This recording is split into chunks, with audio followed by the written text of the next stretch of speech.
Hello everyone, कैसे हैं आप सब लोग। आई होप आप सब अच्छे होंगे और आपकी पढ़ाई बहुत अच्छी चल रही होगी।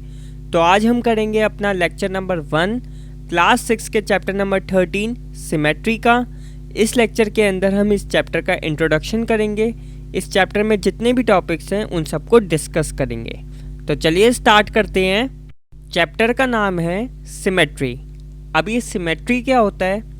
कोई भी एक फिगर, शेप या फिर कोई भी एक स्ट्रक्चर जिसका लेफ्ट वाला पोर्शन और राइट वाला पोर्शन बिल्कुल एक जैसे दिखते हो, बिल्कुल सेम दिखते हो, तो उन फिगर को, स्ट्रक्चर को या फिर शेप को हम सिमेट्रिक बोलते हैं। ठीक है, एग्जाम्पल से समझते हैं, आपको अच्छे से समझ में आ जाएगा। ये वाला एग्जाम्पल देखो, ये एक स्माइली है, इसके बिल्कुल बीच में हमने यहाँ पर एक लाइन ड्रॉ कर दी। ठीक है, ये हो गया लेफ्ट वाला पोर्शन और ये हो गया राइट वाला पोर्शन। अगर आप इसको ध्यान से देखो तो लाइन ड्रॉ करने के बाद लेफ्ट वाला पोर्शन बिल्कुल राइट वाले पोर्शन की तरह दिख रहा है। ठीक है, बिल्कुल एक जैसे दिख रहे हैं दोनों। तो हम ये कह सकते हैं कि ये शेप सिमेट्रिक है। ठीक है, ये फिगर सिमेट्रिक है। इसी तरीके से आप इस बटरफ्लाई को देखो, बिल्कुल सेंटर में हमने एक लाइन ड्रॉ कर ली। यहाँ पर देखो, ये हो गया इसका लेफ़्ट वाला पोर्शन और ये हो गया इसका राइट वाला पोर्शन। आप देख सकते हो लेफ़्ट वाला पोर्शन और राइट वाला पोर्शन बिल्कुल एक जैसे दिख रहे हैं। ठीक है ना, तो हम कह सकते हैं कि ये बटरफ्लाई सिमेट्रिक है। ठीक है, जिन शेप्स का लेफ़्ट वाला पोर्शन और राइट वाला पोर्शन बिल्कुल एक जैसे दिखते हैं तो उन फिगर्स को या उन शेप्स को हम सिमेट्रिक कहते हैं। और अगर लेफ़्ट वाला पोर्शन और राइट वाला पोर्शन एक जैसा नहीं दिखता तो उसको हम सिमेट्रिक नहीं कहते। ठीक है, पोर्ट का एग्जांपल ले लो आप। ठीक है, आप यहाँ पर एक पोर्ट को देख सकते हो, सेंटर में हमने एक लाइन ड्रॉ करी, ये हो गया लेफ़्ट वाला पोर्शन, ये हो गया राइट वाला पोर्शन, बिल्कुल एक जैसा दिख रहा है। ठीक है, तो ये भी सिमेट्रिक है। तो ये तीनों सिमेट्रिक हैं। सिमेट्री को आप स्ट्रक्चर्स में भी देख सकते हो।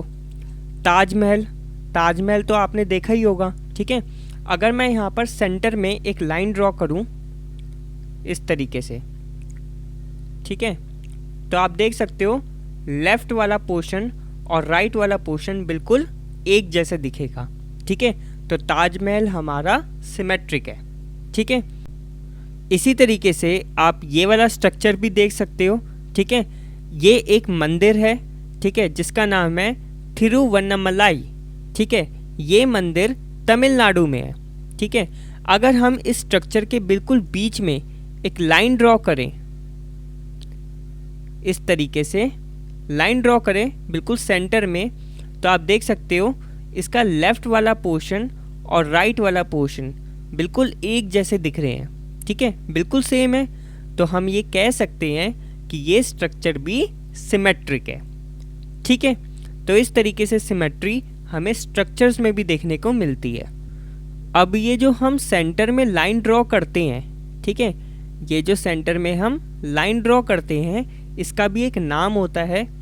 क्या नाम है? Line of symmetry. ठीक है, जो हम ये सेंटर में लाइन ड्रॉ करते हैं ना, इसको हम कहते हैं लाइन ऑफ सिमेट्री। ठीक है, ये आपको याद रखना है।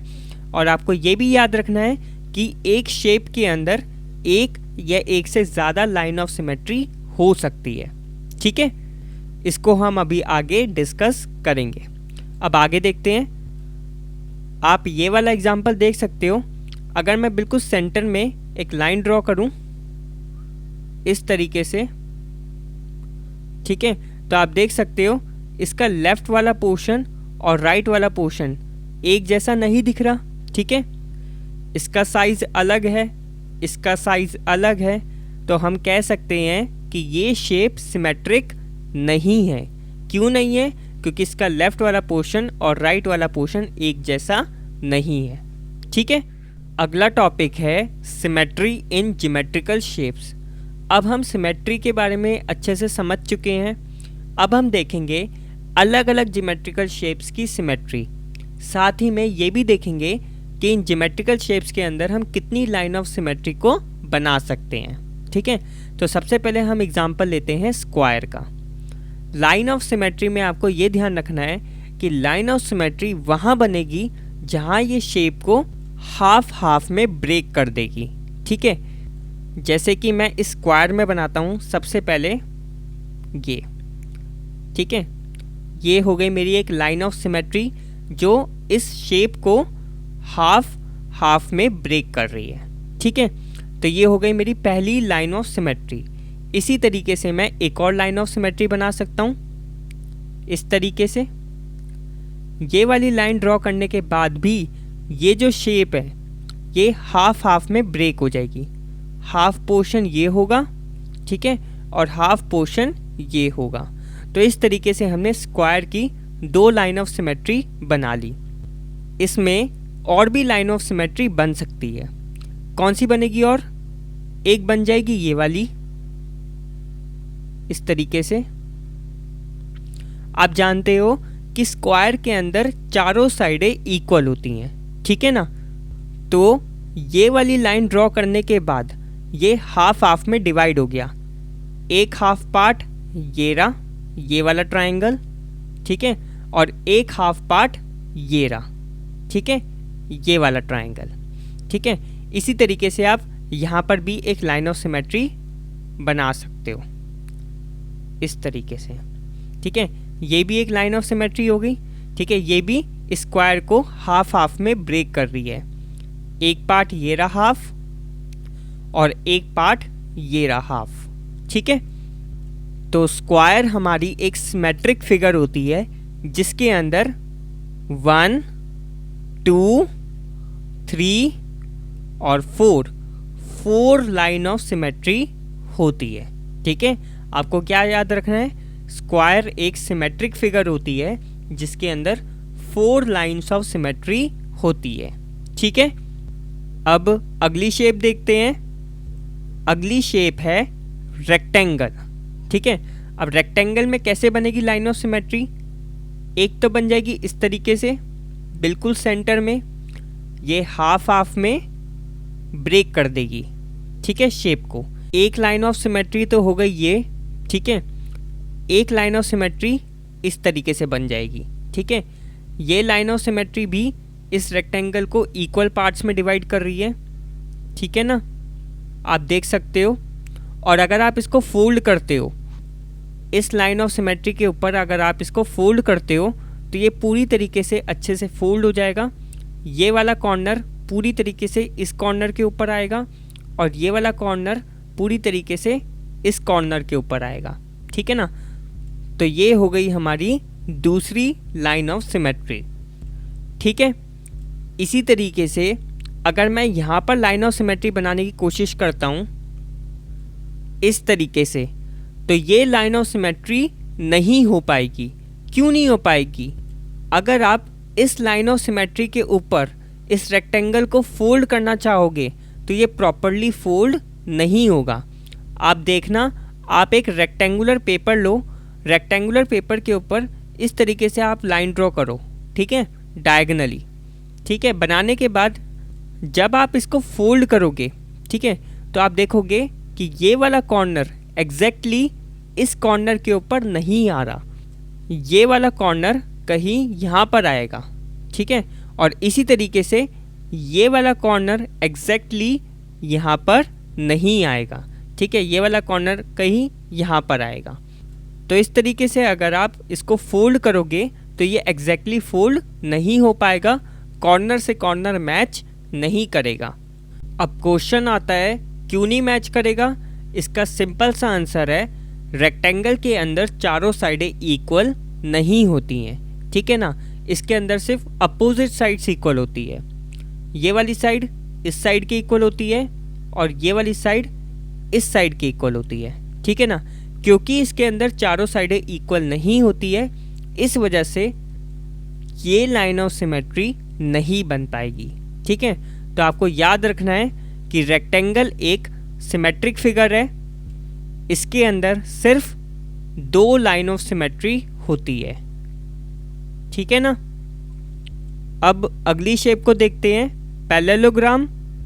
पैरेललोग्राम के अंदर हम कोई भी लाइन ऑफ सिमेट्री नहीं बना सकते, ठीक है ना।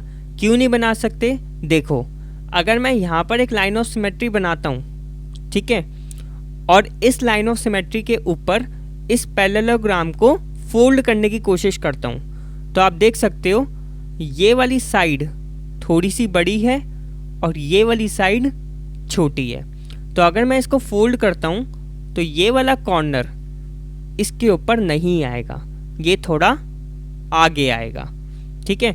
और आप नीचे देखो, यहाँ पर ये साइड थोड़ी छोटी सी है और ये साइड थोड़ी बड़ी है, ठीक है।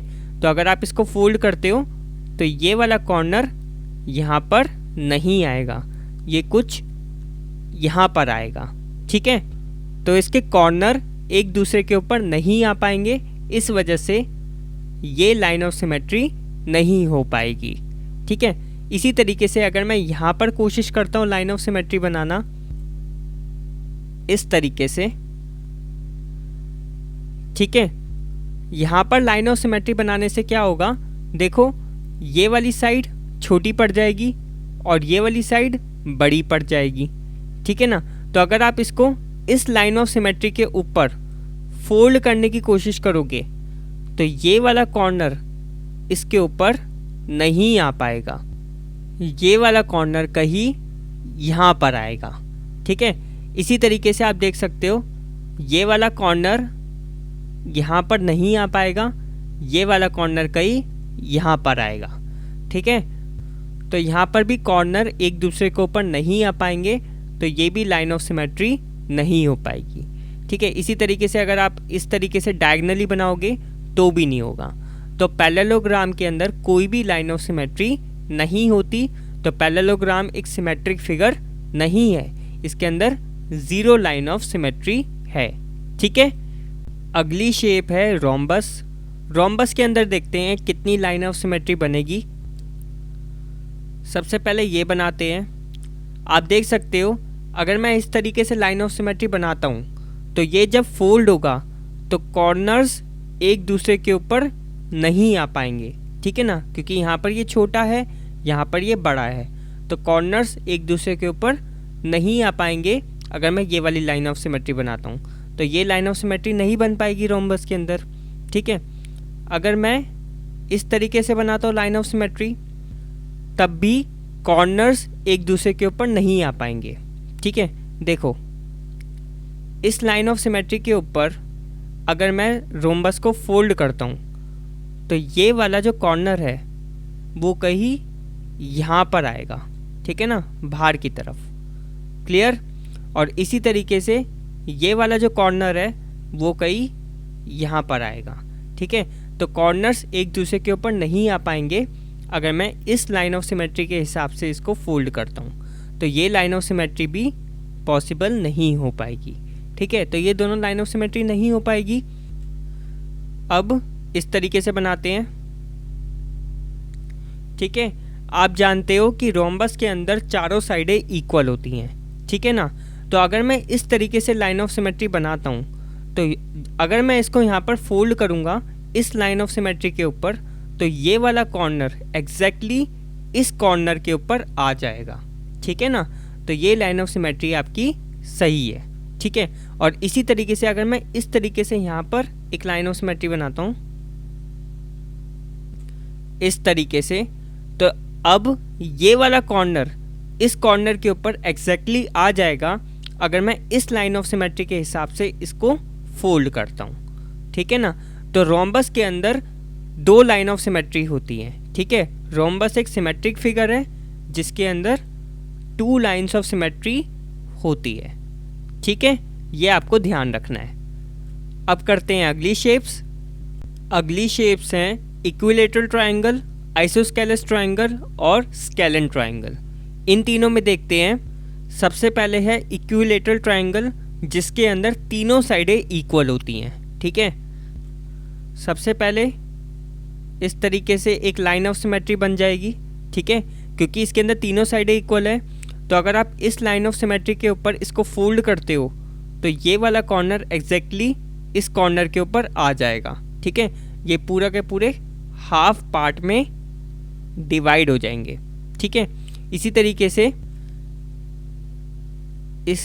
ऐसे भी एक लाइन ऑफ सिमेट्री इसकी बन जाएगी। ठीक है, ये पूरा एक हाफ पार्ट हो जाएगा और ये पूरा एक हाफ पार्ट हो जाएगा। जब आप इस लाइन ऑफ सिमेट्री के ऊपर इसको फोल्ड करोगे तो ये वाला कॉर्नर इस कॉर्नर के ऊपर आराम से आ जाएगा। ठीक है, आप फोल्ड करोगे तो आराम से आ जाएगा। तो ये आपकी दूसरी लाइन ऑफ सिमेट्री होगी। और तीसरी लाइन ऑफ सिमेट्री कुछ इस तरीके से बनेगी इसकी। ठीक है ना, तो ये लाइन ऑफ सिमेट्री भी इस ट्रायंगल को दो हाफ पार्ट में डिवाइड कर देगी। एक तो ये वाला पार्ट होगा और एक ये वाला पार्ट होगा। और फोल्ड करने पर एग्जैक्टली ये वाला कॉर्नर इस कॉर्नर के ऊपर आ जाएगा। ठीक है, तो इक्विलेटरल ट्रायंगल जिसकी तीनों साइडें इक्वल होती है, इसके अंदर तीन सिमेट्रिक लाइंस बन सकती है, 1 2 3। तो आपको याद रखना है इक्विलेटरल ट्रायंगल एक सिमेट्रिक फिगर होती है जिसके अंदर 3 लाइंस ऑफ सिमेट्री होती है। ठीक है, अब देखते हैं आइसोस्केलेस ट्रायंगल को। आइसोस्केलेस ट्रायंगल के अंदर सिर्फ दो साइडें इक्वल होती हैं। ठीक है, तो इसके अंदर सिर्फ एक ही लाइन ऑफ सिमेट्री पॉसिबल है। ठीक है, ये आपका आइसोस्केलेस ट्रायंगल है। इसके अंदर क्योंकि दो साइडें इक्वल होती है तो इसके अंदर एक ही लाइन ऑफ सिमेट्री पॉसिबल हो पाएगी। अगर आप इस लाइन ऑफ सिमेट्री के हिसाब से इसको फोल्ड करोगे तो ये वाला कॉर्नर एग्जैक्टली इस कॉर्नर के ऊपर आ जाएगा और ये लाइन ऑफ सिमेट्री इसको हाफ पार्ट में डिवाइड कर देगी। ठीक है, इन दोनों को हाफ हाफ पार्ट में डिवाइड कर देगी। तो आइसोस्केलेस ट्रायंगल भी एक सिमेट्रिक फिगर है जिसके अंदर एक लाइन ऑफ सिमेट्री होती है। ठीक है, अब आता है स्केलेन ट्रायंगल। स्केलेन ट्रायंगल के अंदर तीनों साइडें अनइक्वल होती है। ठीक है, इसके अंदर कोई भी साइड इक्वल नहीं होती, तो इस वजह से ये एक सिमेट्रिक फिगर नहीं है और इसके अंदर कोई भी लाइन ऑफ सिमेट्री नहीं हो सकती। ठीक है, तो इसके अंदर 0 लाइन ऑफ सिमेट्री होगी। ठीक है, आप कहीं पर भी लाइन ऑफ सिमेट्री बनाओगे, फोल्ड करने पर कॉर्नर्स एक दूसरे के ऊपर नहीं आ पाएंगे। ठीक है, तो स्केलेन ट्रायंगल के अंदर एक भी लाइन ऑफ सिमेट्री नहीं होती और ये सिमेट्रिक नहीं होता। ठीक है ना, अब अगली शेप देखते हैं। अगली शेप है सर्कल। अब देखते हैं इसके अंदर कितनी लाइन ऑफ सिमेट्री बनेगी। तो सबसे पहले हम इस तरीके से एक लाइन ऑफ सिमेट्री बनाएंगे। ये लाइन ऑफ सिमेट्री क्या करेगी, इस सर्कल को दो सेमी सर्कल में ब्रेक कर देगी। एक सेमी सर्कल होगा ये, एक सेमी सर्कल होगा ये। जब आप इस लाइन ऑफ सिमेट्री से इसको फोल्ड करोगे तो ये सेमी सर्कल एक दूसरे के ऊपर पूरी तरीके से आ जाएंगे, एक दूसरे को पूरी तरीके से ओवरलैप कर लेंगे। ठीक है ना, इस तरीके से भी हम इसमें लाइन ऑफ सिमेट्री बना सकते हैं। ये भी क्या करेगी, इसको दो सेमी सर्कल में ब्रेक कर देगी और फोल्ड करने के बाद ये वाला सेमी सर्कल इस सेमी सर्कल को पूरी तरीके से ओवरलैप कर लेगा, यानी कि पूरी तरीके से इसके ऊपर आ जाएगा। ठीक है, तो ये दो लाइन ऑफ सिमेट्री हो गई। इसी तरीके से हम ये तीसरी लाइन ऑफ सिमेट्री भी बना सकते हैं। ठीक है ना, ये भी वो सेम काम करेगा, दो सेमी सर्कल्स में ब्रेक कर देगा इसको। ठीक है, और फिर ओवरलैप कर लेंगे ये दोनों सेमी सर्कल्स जब हम इसको फोल्ड करेंगे। इस तरीके से भी आप लाइन ऑफ सिमेट्री बना सकते हो इसमें। तो आप इसमें कहीं पर भी लाइन ऑफ सिमेट्री बनाओ, जहाँ पर भी बनाओगे ये सर्कल दो सेमी सर्कल में ब्रेक हो जाएगा और जब उस लाइन ऑफ सिमेट्री से आप इसको फोल्ड करोगे तो जो दूसरा वाला सेमी सर्कल है वो पहले वाले सेमी सर्कल को पूरी तरीके से ओवरलैप कर लेगा, यानी कि पूरी तरीके से उसके ऊपर आ जाएगा। तो इसके अंदर आप जितनी चाहे उतनी लाइन ऑफ सिमेट्री बना सकते हो। ठीक है, इसके अंदर कोई फिक्स नंबर नहीं है, बस ध्यान क्या रखना है कि जो लाइन ऑफ सिमेट्री है आपकी हमेशा सेंटर से पास होनी चाहिए। ठीक है, ये आपको हमेशा ध्यान रखना है। आप किसी भी तरीके से इसके अंदर लाइन ऑफ सिमेट्री बना सकते हो, बस लाइन ऑफ सिमेट्री सेंटर से पास होनी चाहिए। तो हमने यहाँ पर क्या सीखा, सर्कल एक सिमेट्रिक फिगर है जिसके अंदर अनगिनत लाइन ऑफ सिमेट्री होती है, यानी कि इन्फिनिटी। ठीक है ना, इन्फिनिटी यानी कि अनगिनत लाइन ऑफ सिमेट्री इसके अंदर होती है। ठीक है, और सर्कल एक सिमेट्रिक फिगर है। अब पढ़ते हैं अगला टॉपिक। लास्ट टॉपिक है हमारा रिफ्लेक्शन एंड सिमेट्री। सिमेट्री के बारे में तो हम पढ़ चुके हैं, अब पढ़ते हैं रिफ्लेक्शन के बारे में। रिफ्लेक्शन क्या होता है? जब भी कोई एक ऑब्जेक्ट मिरर के सामने रखा होता है तो मिरर के अंदर उस ऑब्जेक्ट की इमेज बनती है, इसी को हम रिफ्लेक्शन कहते हैं। ठीक है, जैसे कि आप यहाँ पर देख सकते हो, ये एक मिरर है। ठीक है, मिरर के सामने यहाँ पर एम अल्फ़ाबेट को रखा हुआ है। ठीक है, ये क्या हो गया आपका ऑब्जेक्ट। ठीक है, ऑब्जेक्ट आपका क्या है? M alphabet. ये हो गया आपका मिरर। ठीक है, तो यहाँ पर मिरर के अंदर इसकी इमेज बन रही है। ठीक है, इसी को हम क्या कहेंगे? रिफ्लेक्शन। ये है ऑब्जेक्ट और ये है इमेज। ठीक है, रिफ्लेक्शन के अंदर क्या होता है, जब भी कोई एक अल्फ़ाबेट मिरर के सामने हम रखते हैं तो उसकी जो इमेज होती है अल्फ़ाबेट की वो उल्टी बनती है। ठीक है, आपको ध्यान रखना है, रिफ्लेक्शन में अल्फ़ाबेट की इमेज उल्टी बनती है। जैसे कि आप यहाँ पर देख सकते हो, एम अल्फ़ाबेट है, इसकी इमेज यहाँ पर उल्टी बन रही है।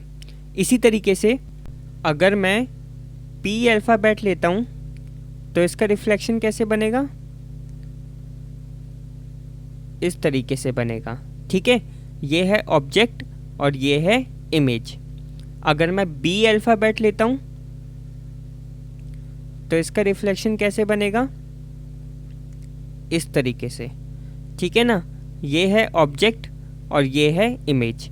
तो आपको ध्यान रखना है, रिफ्लेक्शन के अंदर अल्फ़ाबेट्स की इमेज उल्टी हो जाती है। ये आप प्रैक्टिकली भी करके देख सकते हो। आप कोई भी एक वर्ड को या फिर कोई भी एक अल्फ़ाबेट को मिरर के सामने रख दो, आप देखोगे मिरर के अंदर जो उसकी इमेज बन रही है वर्ड की या अल्फ़ाबेट की, वो उल्टी बन रही है। ठीक है ना, तो अब इस पर क्वेश्चन कैसे आते हैं, आपको अलग अलग अल्फ़ाबेट्स दिए जाएंगे और आपसे ये पूछा जाएगा कि वो रिफ्लेक्शन में कैसे दिखते हैं। ठीक है, आपको उनका रिफ्लेक्शन बनाना पड़ेगा और साथ ही में ये भी पूछा जाएगा कि क्या वो सिमेट्रिक हैं या फिर नहीं। अब सिमेट्रिक हैं या नहीं ये कैसे पता चलेगा? अगर ऑब्जेक्ट और इमेज एक जैसे दिख रहे हैं तो वो सिमेट्रिक हैं। अगर ऑब्जेक्ट और इमेज एक जैसे नहीं दिख रहे तो वो सिमेट्रिक नहीं है। अब जैसे कि आप यहाँ पर देख सकते हो, ऑब्जेक्ट और इमेज एक जैसे नहीं दिख रहे तो ये सिमेट्रिक नहीं है। ठीक है, इसी तरीके से ये भी सिमेट्रिक नहीं है, एक जैसे नहीं दिख रहे, और ये भी सिमेट्रिक नहीं है, एक जैसे नहीं दिख रहे। अगर मैं ओ अल्फ़ाबेट का रिफ्लेक्शन बनाता हूँ, ओ अल्फ़ाबेट का, तो रिफ्लेक्शन के अंदर ये बिल्कुल इसी तरीके से दिखेगा। ठीक है, उल्टा हो जाएगा, ये उल्टा होने के बाद भी एक जैसा ही दिखेगा ये। तो यहाँ पर ऑब्जेक्ट और इमेज एक जैसे दिख रहे हैं तो ये सिमेट्रिक हैं। ठीक है, इसी तरीके से अगर मैं ए अल्फ़ाबेट लेता हूँ, इसका रिफ्लेक्शन बनाता हूँ, तो ये उल्टा होने के बावजूद बिल्कुल ऐसे ही दिखेगा। ठीक है, ये ऑब्जेक्ट है, ये इमेज है, उल्टा होने के बाद भी ये सेम ही दिखेगा, तो ये हमारा सिमेट्रिक है। ठीक है, तो इस तरीके से आपको अलग अलग अल्फ़ाबेट दिए जाएंगे, उसका आपको रिफ्लेक्शन बनाना पड़ेगा और फिर ये बताना पड़ेगा कि वो सिमेट्रिक हैं कि नहीं। अगर ऑब्जेक्ट और इमेज एक जैसे दिखते हैं तो वो सिमेट्रिक हैं, और अगर ऑब्जेक्ट और इमेज एक जैसे नहीं दिखते तो वो सिमेट्रिक नहीं है। ठीक है, तो इस वीडियो में इतना ही। अगर आपको किसी भी टॉपिक में डाउट हो तो प्लीज़ नीचे कमेंट करना, मैं आपके कमेंट का आंसर जल्द से जल्द देने की कोशिश करूँगा। अगर आपको ये वीडियो पसंद आई हो तो प्लीज़ वीडियो को लाइक कर देना, और अभी तक अगर आपने इस चैनल को सब्सक्राइब नहीं करा तो प्लीज़ चैनल को सब्सक्राइब कर दो, और साथ में नोटिफिकेशन बेल को भी दबा देना ताकि आने वाली वीडियोज़ की अपडेट आपको मिलती रहे। So thanks for watching, keep supporting, keep loving, keep growing.